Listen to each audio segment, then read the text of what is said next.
Sveiki, tai yra mūsų prizai, kuriuos pralašinėjom per radio eterį ir jūs galvojat, oi nesąmonė, čia sąmonė.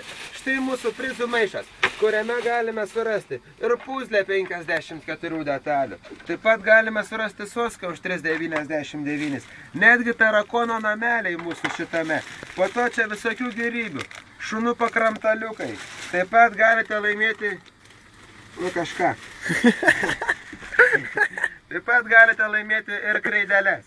Taip pat, pažiūrėkite į mūsų prizų maišą. Operatorių čia pažiūrėk, iš vidaus. Parodyk visiems, kaip vyksta procesas prizų laukimo. Va, prizai. Skambina žmogus ir kaip tas yra aparatas, kurį meti 2 litus ir tą ranką nusireguliuoja, žūkt ir čiumpa prizą. Tai va, pavyzdžiui, dabar sako į dešinę, į maišo dešinę, pavažiuojam žemyn, gilyn, ir traukiam prizą, o tai yra... Smilkalai. Kitas klausytojas mums skambina. Nu, dabar tu sakyk. Nu, į dešinę. Žemyn. Į vidurį. Trauk. Tai yra... O kas čia yra? Čia ausim kamštelių ir nosies spaustukų rinkinys. Tokie prizai mūsų radijui ir juos mes jums dovanojame. Ir tai yra nemelas. Susigirdėsime nuo 7 iki 10 per Mr. 8 Show.